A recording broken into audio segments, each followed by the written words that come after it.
1987 엔드 이종수. 예전에 그의 겨울은 따뜻했네라는 영화가 있었다. 박완서의 소설을 영화화한 작품이었다. 1987년은 우리나라 역사에서 잊을 수 없는 한 페이지를 장식한 민주화를 이룬 해였다. 흔히 우리나라는 민주화와 산업화를 모두 이룬 나라라고 이야기한다. 그러나 예전에 한 외국 언론인은 우리나라를 이렇게 혹평한 바 있다. 대한민국에서 민주주의가 꽃피기를 기대하는 것은 쓰레기통에서 장미꽃이 피어나기를 기대하는 것과 같다. 1987년 1월 14일 박종철 열사 여진구분과 남영동 대공분실에서 조사를 받던 중 사망했다. 당시 22살이던 서울대 언어학과 학생은 고문으로 그 꽃다운 나이에 처참한 죽음을 맞은 것이다. 박 처장 김윤석 부는 죽음을 은폐하기 위해 화장을 지시하고 담당인 최검사 정우 붙는 부검으로 맞선다. 대공분실의 이상한 낌새를 눈치챈 동아일보 윤기자 이준 붙는 취재에 발 벗고 나선다. 부검은 엄청난 우여곡절 끝에 실시되고 그 결과는 고문에 의한 치사로 언론에 보도된다. 국과수의 법의학자들도 경찰 총수의 제안에 난감해하지만 결국 부검 결과로 진실이 밝혀진다. 경찰 총수는 법의학자들에게 사인을 그저 심장마비라고만 쓰라고 요구한다. 참으로 황당한 요구였고 그 시절에는 그런 식의 사고방식이 통하던 때이기도 했다. 박 처장은 수사관이 탁하고 책상을 치니 억하고 죽었다라는 식으로 언론의 사건의 경위를 밝혔다. 세상은 발칵 뒤집힌다. 장례를 치르는 유족은 통안의 아픔을 지닌 채 슬픔을 감내한다. 종철아 잘 가그레이. 아버지는 아무 할 말이 없데이. 눈 내리는 강가에서 피 끓는 젊은 청춘을 떠나보내는 부모의 심정이 오죽했을까. 싸늘하게 식은 아들의 손이라도 한번 잡아보려던 어머니의 간절한 비원은 끝내 이루어지지 못했다. 새 학기가 시작되고 서울의 대학가는 민주화 시위로 뜨거운 나날을 보낸다. 이한열 열사 강동원 붙는 시위 도중 신입생 연희 김태리 분을 만난다. 함께 체류탄을 피해 달아나던 두 사람은 신발 가게 여주인의 도움으로 몸을 피하고 그 와중에 운동화를 잃어버린 이한열의 신발값 5,000원을 연희가 대신 내준다.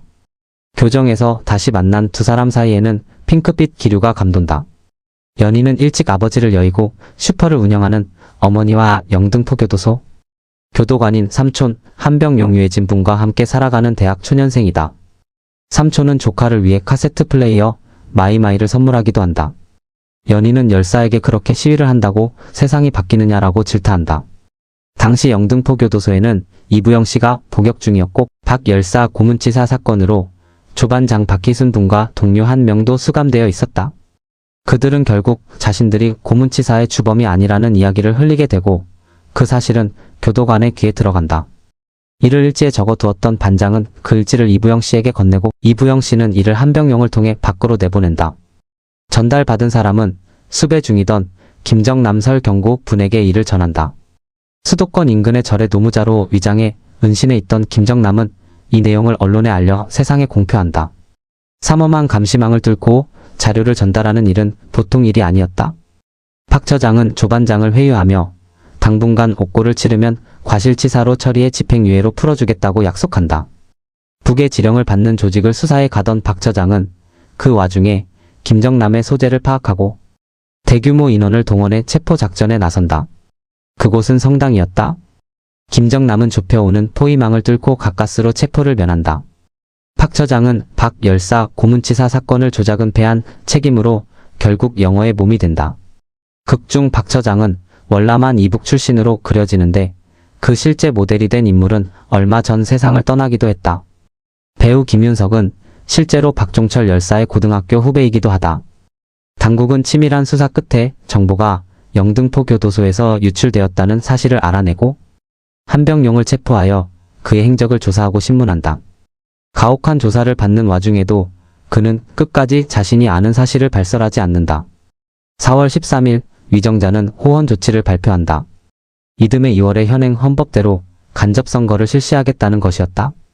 전국은 다시 얼음장처럼 굳었고 시위는 본격화하기 시작했다. 그리고 610항쟁이 일어났다. 이한열 열사는 시위 도중 최루탄에 맞아 사경을 헤매다 7월 5일 영면했다. 결국 정부는 629선언을 통해 국민의 직접선거로 대통령을 뽑겠다고 발표한다.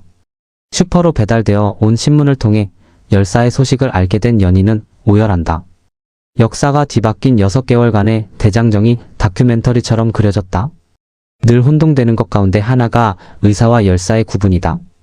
국어사전에 따르면 열사는 나라를 위하여 저리를 굳게 지키며 충성을 다하여 싸운 사람이고 의사는 나라와 민족을 위하여 제 몸을 바쳐 일하려는 뜻을 가진 의로운 사람이다.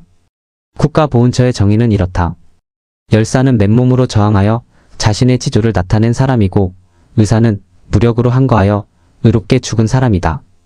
유관순, 이준, 전태일, 김상진 등이 열사의 예고, 안중근, 윤봉길, 이봉창 등이 의사의 예이다. 영화 1987은 두 열사의 이야기이자 우리 모두의 이야기다. 암울했던 시대, 처절했던 민주화 과정의 한 단면이며 역사의 수레바퀴를 돌려놓은 한 획을 그은 사건이기도 했다. 독일 레지스탕스의 이야기를 다룬 아무도 미워하지 않는 자의 죽음이라는 책이 있었다.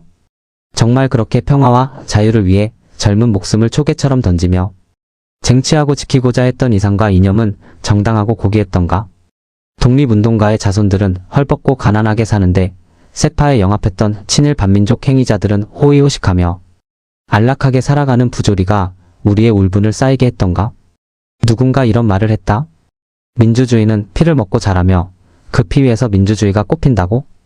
오늘날의 대한민국이 있기까지 피 흘리며 애쓰신 모든 민주투사들의 열정 속에서 민주화가 이루어졌고 앞으로도 성장하고 발전하며 완성되어 갈 것이다. 서구에서는 오랜 세월에 걸쳐 엄청난 유혈 혹은 무혈의 혁명을 통해 근대화와 민주화를 이루어냈다. 우리의 촛불혁명은 오늘날의 민주정부를 만들어냈다. 이제는 이 정부가 진정 국가와 국민을 위한 정부, 나라다운 나라를 만들어 가도록 온 국민이 심혈을 기울여야 하리라.